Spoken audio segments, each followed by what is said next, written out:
তাহলে ওর যেটা হয়েছে সেটা হলো যে ও ক্রনিক রেসপিরেটরি সিআরডি বলে এটা। হ্যাঁ, এটা সাধারণত শীতের সময় হয়।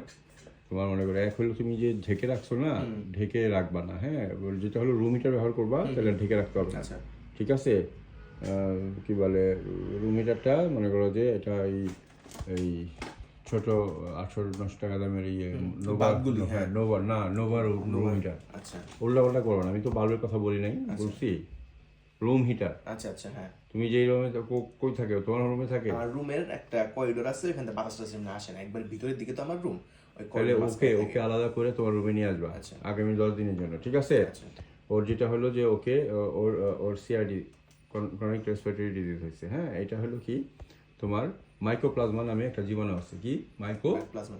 এটা না ব্যাকটেরিয়া না ভাইরাস। ঠিক আছে, যদিও এটা অনেকে ব্যাকটেরিয়া বলে সম্বোধন করে, কিন্তু এটা না ব্যাকটেরিয়া না, এটা ইনকমপ্লিট একটা জীবাণু। এটা যেটা করে, এই পাখির ফুসফুসে যে ভিলাইগুলো থাকে, ভিলাই মানে কি লম্বা সুঙ্গার মতো কিছু জিনিস থাকে, সেগুলোকে মানে ওই মাইক্রোপ্লাজমা ধ্বংস করে দেয়।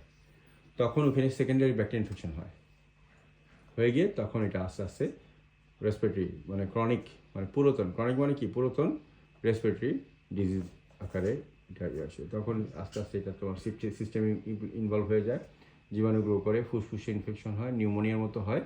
তখন আস্তে আস্তে এটা পাখি আস্তে খারাপের দিকে চলে যায়। হ্যাঁ, তো এটা সাধারণত তোমার যেটা করতে হয় যে শীত আসার আগে ওদেরকে একটু ওয়ার্ম পরিবেশে রাখার একটা বিষয় করতে হয়। আর যে ঢেকে রাখতে যেটা হয়, ও যে ড্রপিংগুলো করছে হাগুগুলো, এই হাগু থেকে অ্যামোনিয়াটা ওর নাকের ভিতর দিয়ে গিয়ে ওই ওই ভিলাইগুলোকে আরও একটু নরম করে, এবং ওখানে এমন একটা এনভায়রনমেন্ট হয়, তখন মাইক্রোপ্লাজমা গ্রো করতে সহজ হয়। বুঝছো, জীবাণু গ্রো করতে সহজ হয়। তখন ওখানে কি হয়, তোমার ওই মাইক্রোপ্লাজমা যখন গ্রো করে, ভিলাইগুলোকে নষ্ট করে, ক্ষত সৃষ্টি করে, ওখানে সেকেন্ডারি ব্যাকটেরিয়া ইনফেকশন হয়, ভাইরাল, তারপর অন্যান্য যখন বসে পড়ে। ঠিক আছে। তাহলে মেইন কজাল এজেন্টটা হলো কি, যে মাইক্রোপ্লাজমা। এই মাইক্রোপ্লাজমার জন্য টিয়ামোটিন যেটা, সেটা দিচ্ছি। এটা খুঁজে পেতে দেখো, পাইলে ভালো। আর টিয়ামোটিন না পেলে টাইলোসিন নিলেও হবে। তুমি আগে দেখো টিয়ামোটিনটা খুঁজে পাও কিনা, গুগলে সার্চ দিলে পাবে। এখন দারাজ বিভিন্ন জায়গায় পাওয়া যায়। ঠিক আছে। কসমিক্স আর এটা কসমিক্স তো আছেই, তোমার ডক্সিভেটটা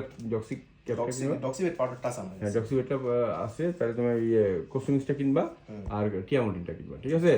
1 গ্রাম 1 লিটার পানিতে টানা 10 দিন খাওয়াবা।